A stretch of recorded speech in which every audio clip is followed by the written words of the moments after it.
Welcome back to another explainer. Today, we're diving into a piece of technology so incredibly common that billions of us use it every single day. But honestly, almost no one stops to think about how it actually works behind the scenes. Think about it for a second. Over 300 billion emails are sent daily. That's a massive number. You fire off a quick business message, shoot over a calendar invite, or maybe you just request a quick password reset link for an app you got logged out of. It feels completely seamless, doesn't it? But there's actually a massive, highly coordinated system working completely invisibly to make all of that happen. So, let's ask the big question here. When you click Send, what actually happens? I mean, how does that message navigate the absolute chaos of the internet and know exactly where to go? Most of us operate under this illusion that it's just instant device-to-device communication. You type on your laptop, you hit send, and boom, it magically appears on your coworker's laptop. But today, we're going to completely shatter that illusion and look at the elegant architecture that really powers your inbox. Let's kick things off with Chapter 1, The Illusion of Instant Mail. As I just mentioned, your laptop doesn't literally talk directly to their laptop. Instead, email relies on this huge, invisible infrastructure of centralized mail servers. These servers are the real heavy lifters. They temporarily store messages, forward them, deliver them, and manage all your inbox synchronization.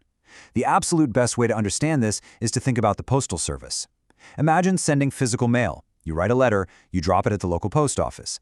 The postal system transports it to a destination post office, and eventually it gets collected. Well, digital mail works almost exactly the same way, just at lightning speed. Mail servers act like your digital post offices.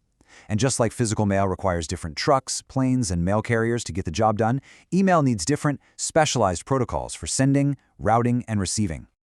Which brings us nicely to Chapter 2, the sender. Okay, let's dive into this. Because a single protocol can't do the whole job, we meet our very first specific mail carrier the exact moment you hit send on an app like Outlook or Gmail. SMTP, or Simple Mail Transfer Protocol, has one job. Literally just one: sending outbound email. Whenever you click send, SMTP gets right to work pushing that outbound mail forward toward its destination. It handles the mail forwarding between servers and the server-to-server mail transfer. The absolute crucial takeaway here is that SMTP focuses entirely on sending mail. It does absolutely nothing when it comes to retrieving your inbox. Other protocols handle that part. It is strictly the powerhouse of outbound communication. Moving right along to Chapter 3, the navigator. Now we have a bit of a micro-mystery. How does SMTP know exactly where to send an email addressed to, say, person@company.com? To figure this out, the mail server essentially looks up a digital address book. It uses DNS, the domain name system, to look up something called MX records. That stands for Mail Exchange. These records specifically identify exactly which server handles the email for that domain. So SMTP uses these DNS MX records to accurately locate the recipient's mail infrastructure. Once it has those precise coordinates, the routing begins and the email is sent off to the destination server. Now we enter Chapter 4, the receiver.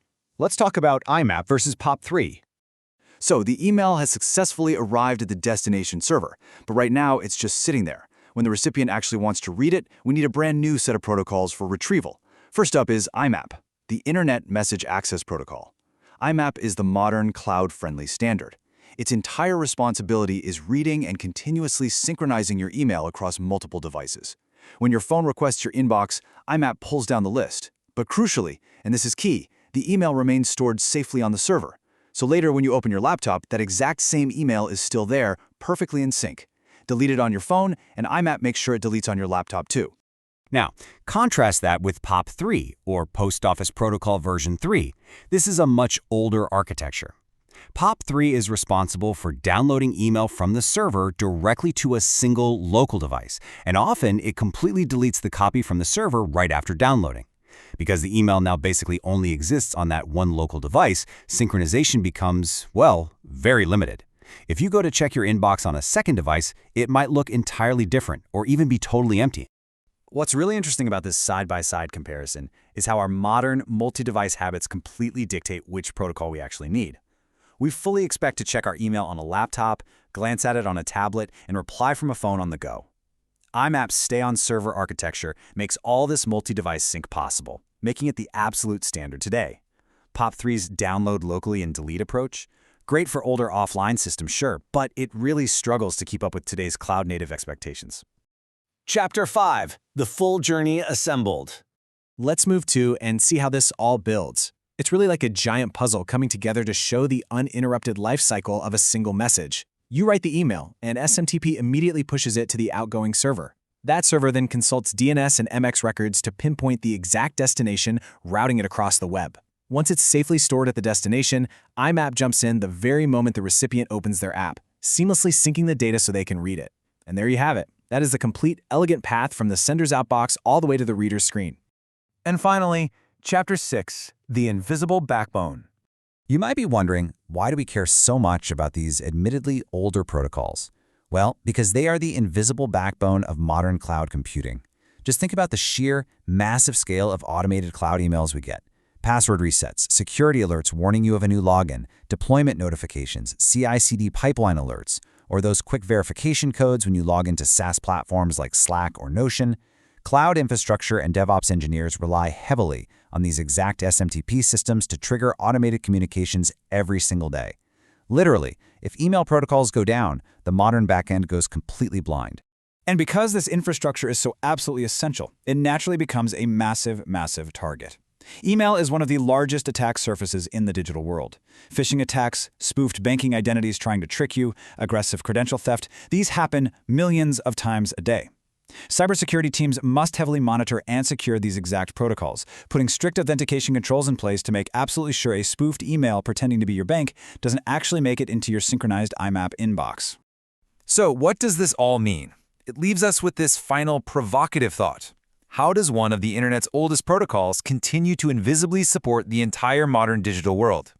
It's honestly a true marvel of elegant, adaptable networking architecture. By understanding SMTP, IMAP, and POP3, you now know exactly how global digital communication systems actually function under the hood. Keep this incredible architecture in mind, because in our next explainer, we're going to look at how modern applications achieve instant real-time data by diving into WebSockets. Until then, stay curious, and thank you for joining me on this explainer.